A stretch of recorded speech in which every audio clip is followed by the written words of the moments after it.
तो एपिसोड 11 की शुरुआत वहीं से होती है जहाँ से पिछला एपिसोड खत्म हुआ था। पिछले एपिसोड के एंड में हमें देखा था जो शाओ रहता है ना, अपने सिस्टम में से उसका जो नेट टेक्निक है ना, उसके जरिए वो खरीद लेता है लगभग 3000 बिजली का वोल्ट का मतलब पावर खरीद लेता है। तो उसके सिस्टम में शाओ जाता है कि हाँ आपने खरीद लिया है, उसके बदले आपको 10 ना एक्टिंग पॉइंट लगा था जो कि हमने उससे में से काट लिया है, लेकिन आपको ये मिल चुका है। तो आप इसका क्या करेंगे, क्या आप इसका झटका देंगे, 3000 वोल्ट का झटका देंगे। तो ये सुनने का था ना, शाओ कहता है क्या 3000 वोल्ट का मैं झटका दूंगा, अरे तुम पागल हो क्या है, इसकी जरूरत नहीं पड़ेगी यार, मैं 300 वोल्ट का झटका दूंगा, उतने में ये सबके समझ जाएंगे। मुझे खाली स्पीड चाहिए था, जो स्पीड है मुझे इस बिजली के जरिए मिल चुका, इनसे खाली मैं झटका दूंगा, मतलब झटका नहीं दूंगा, मतलब बिजली से ना जाऊंगा और मारूंगा और खत्म करूंगा। इतने में जो बंदा वहां पे बच रहा था ना, वो कहता कि साले तेरी इतनी हिम्मत कैसे हुई भाई, आज सबसे पहले तूने हमारे सिलेक्शन ग्रुप से तूने सामान चोरी किया है, और ये उसी सामान के बारे में बात कर रहा है जिसको हमने स्टार्टिंग के चौथे या 5वें एपिसोड में देखा था, जहाँ से शाओ ने चोरी किया था। वो कहते कि हाँ भाई तूने हमारे मतलब वहाँ से सामान चोरी किया था, कीमती तूने सामान चोरी कर लिया, और भाई ऊपर से तो हम पे हमला कर रहा है। देख भाई तुझे आखिरी मौका दे रहे, जो भी सामान तूने चोरी किया ना हमें वापस दे दे, वापस दे देना। उसके बाद ना तुझे मार के ना तेरी बॉडी को हम आराम से यहाँ पे छोड़ देंगे,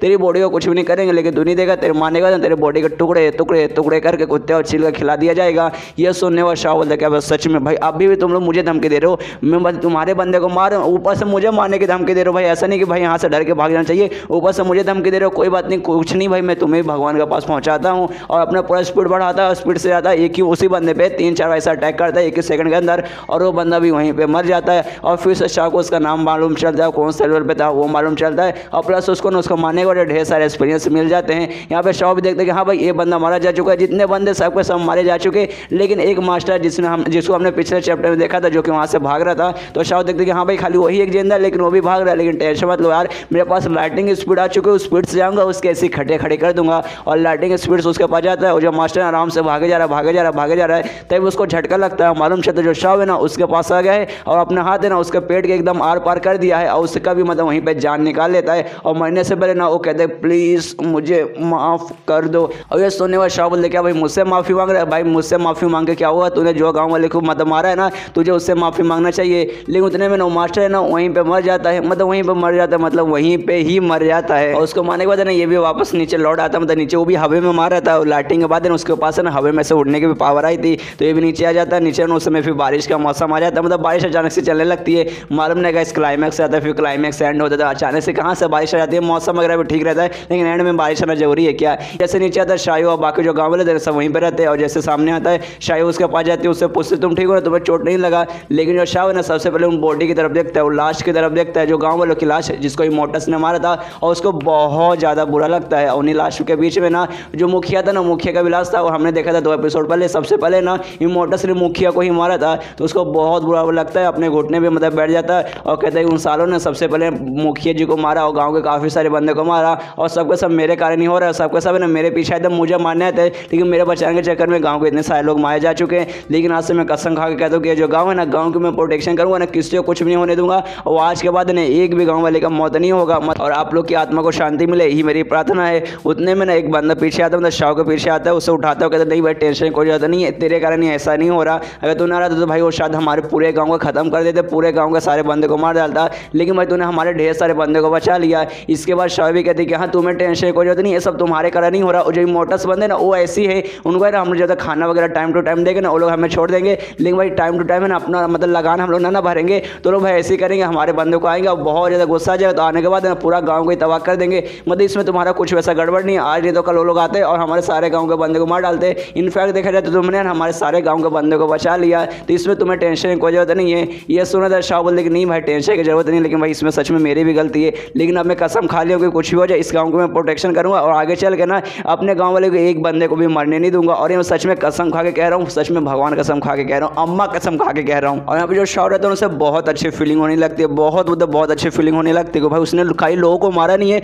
उसने दुश्मन लोगों को मारा है, उसे भाई से आपने मजे के लिए नहीं मारा, बल्कि उसने गाँव वाले को बचाने के लिए मारा। और वो सोचता है कि हाँ भाई ये जो दुनिया में है, तो इस दुनिया में मेरा कोई ऐसा घर नहीं है, लेकिन आज मुझे मालूम चले कि नहीं भाई घर है, ये जो पूरा गाँव है ना, पूरा गाँव का गाँव मेरा मतलब घर है, और गाँव के जितने लोग हैं ना सबको सब मेरा परिवार। इसलिए भाई मैंने ऑफकोर्स कसम खाई कि जो मैं अपना घर को बचाऊंगा और अपने परिवार को बचाऊंगा। इसके बाद रात का समय हो जाता है, जो शाओ है आराम से अपने घर पे अपना मतलब शाओ के घर पे आराम से और अपने सिस्टम में चेक करने लगते हैं, हाँ भाई क्या क्या हुआ था। उसे मालूम चलता है कि आज जो लड़ाई हुआ था ना, उसमें हर जिस बंदे को मारा था ना, उस बंदे का मारने का था ना, मतलब जैसे मारता था इसको एक्सपीरियंस मिलता था, तो इसके बाद ढेर सारे एक्सपीरियंस भी हो जाते, मतलब 1 लाख के ज़्यादा एक्सपीरियंस इसके पास हो जाता है। उतने में वहाँ पे ढेर सारा इसको ना एक्टिंग पॉइंट भी मिलता है, लगभग 185 एक्टिंग पॉइंट भी से मिलता है। तो यहाँ पर जो एक्टिंग पॉइंट है, जो ब्लफिंग पॉइंट है, है जिसको हमने पुराने चैप्टर्स में देखा था वो सेम ही है गाइस। मुझे तो लग रहा है सेम ही है कि भाई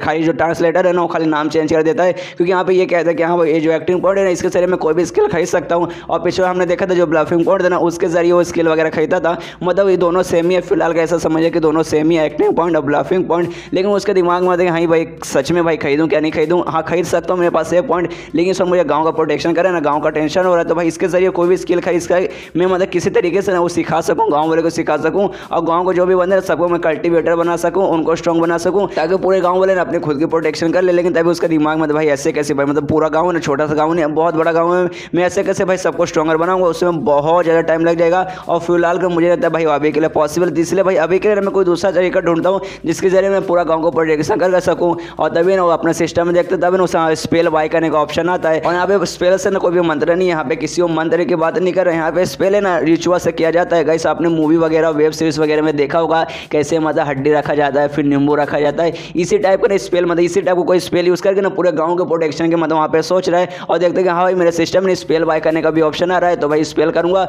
उसमें जैसे स्पेल मालूम चलेगा पूरे गांव में हर जगह से स्पेल फैला दूंगा, ताकि कोई भी ऐसा बाहर का आदमी घुसेगा ना तो वहीं पे उसकी मौत हो जाएगी। मतलब कोई दुश्मन अगर अंदर घुसने की कोशिश करेगा तो स्पेल के जरिए उसकी मौत हो जाएगी। और सिस्टम में चेक करने लगते हैं हाँ भाई कौन सा स्पेल सबसे बढ़िया रहेगा, मैं कौन सा स्पेल लूँ। और तभी ना सबसे पहले देखते हैं हाँ भाई बेसिक स्पेल है, तो भाई बेसिक स्पेल भाई ये कौन लेने जाएगा, तो भाई मतलब हायर पर जाता है कि हाँ भाई सीधे हायर पर जाकर चेक करता हूँ, हायर वाला लूंगा। तो हायर पर जाने के बाद मालूम चलता है एक स्पेल खरीदने के लिए इसको कम से कम 3000 एक्टिंग पॉइंट देना पड़ेगा, और इसके पास खाली 180 पॉइंट है। उसके बाद सोचते नहीं भाई हायर पे जाने के बाद क्या करूँ, एक काम करता हूँ भाई जो मिडिल लेवल पे रहता है ना वो लेता हूँ, और जो मिडिल लेवल पे जो सबसे कम में था ना वो सबसे कम ही लगभग 200 का था, लेकिन इसके पास 185 था। और फिर मतलब चेक करते कि हाँ भाई मिडिल पे कोई 200 से भी कम